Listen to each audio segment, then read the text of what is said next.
ये चारों कुल ऊंचा। अब देखो परमात्मा की महिमा, कितना निर्मल ज्ञान है। ब्राह्मण, बणिया, अक्षत्रिय, शूद्र, ये चारों कुल ऊंचा।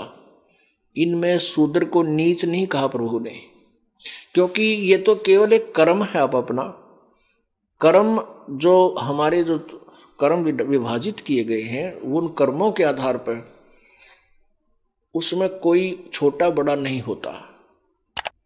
अब जैसे एक मुख है, अपने शरीर का अंग है, हाथ हैं और पैर हैं, पेट है, ये हैं तो अपने ही अंग।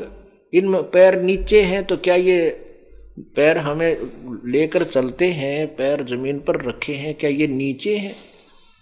ये बुरे नहीं है, ये ऊंचे हैं, अच्छे हैं। ऊंचा माने अच्छा। और जैसे हमारा जो विसर्जन पॉइंट है यानी गुदा है, हम जब टट्टी जाते हैं, पेशाब करते हैं, क्या वो नीचे अंग है? क्या वो बुरे हैं? नहीं, अंग बुरे नहीं। जैसे हमारे कहीं पर भी कोई दर्द हो जाता है, यदि कैंसर हो जावे गुदा में, तो क्या ट्रीटमेंट नहीं कराओगे? जान निकल जा, कलजा पट पटावे, एक जैसा ही दुख होगा, क्योंकि वहां से भी हमें जान जाएगी। तो ऐसे ही ये चारों जो वर्ण हैं, ये एक ही अंग है। इसमें ऊंचा नीचा कुछ नहीं। इनके कर्म विभाजित हैं, वो अपने कर्म को सही, वो आवश्यक हैं और वो सही हैं, ऊंचे कर्म हैं वो। यदि किसी के टट्टी का बंदा पड़ जाए, कल की मारे, बता क्या गुदा बुरी है? तो ऐसे ही। और 1 महीने 10 दिन यदि बाजार में ये स्वीपर झाड़ू ना मारे या वो नाले साफ ना करें, कल की पाट जाए, सारा शहर गांव छोड़ के, घर छोड़ के भाग जाए। तो ये नहीं कहना कि ये नीचे नहीं है, ये बुरे नहीं है, ये हमारा सब एक समाज अंग है। ऐसे ही परमात्मा ने समझाने की चेष्टा की है कि ब्राह्मण, बणिया, अक्षत्रिय, शूद्र, ये चारों कुल ऊंचा। और निग्रह द्वारा न जावे योगी, जो जत इंद्री सूचा। जो निग्रह, इन चारों कुलों में यदि कोई गुरु विहीन है, जिसका सदगुरु नहीं है और वो भगवान भक्ति नहीं करता है, इनके द्वार पर मंगन भी ना जाइए, चाहे वह कितने ऊंचे हैं, कितने अच्छे हैं। क्योंकि जो परमात्मा की भक्ति नहीं करता, मनुष्य जीवन पाकर, वह पहला दोषी है, भयंकर अपराधी है वो। और यदि कोई साधना भी करता है और पूर्ण संत से, नाम नकली गुरु से, जिसने गुरु नहीं बना रखा और भक्ति करता, वो भी अपराधी है। और जिसने गुरु नकली झूठे बना रखे, वो भी महाअपराधी है।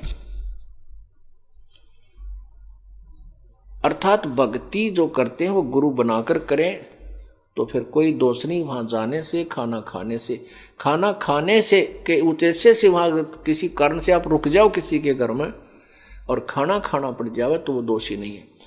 अब यहाँ पर आपके मन में बड़ी शंका आ जाएंगी कि हमारे तो रिश्तेदार भी नाम ना ले रहे हैं और भी कोई नाम नहीं ले रखा, हम तो मर गए ना। ऐसा कुछ नहीं।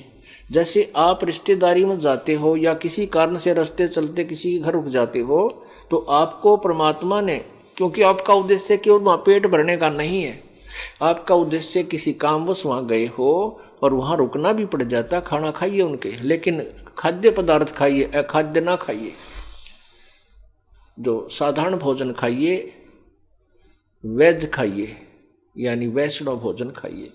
और फिर परमात्मा ने आपको मंत्र दे रखा है, उसका जाप कीजिए और अन्न देव की आरती दे रखी है, वह आरती कीजिए। आरती अन्न देव तुम्हारी, जा से काया पड़े हमारी, रोटी आदर रोटी अंत, रोटी ही को गाँव संत, रोटी मध्य सबसे साथ। ऐसे हम प्रतिदिन खाना खाने के बाद आरती करते हैं।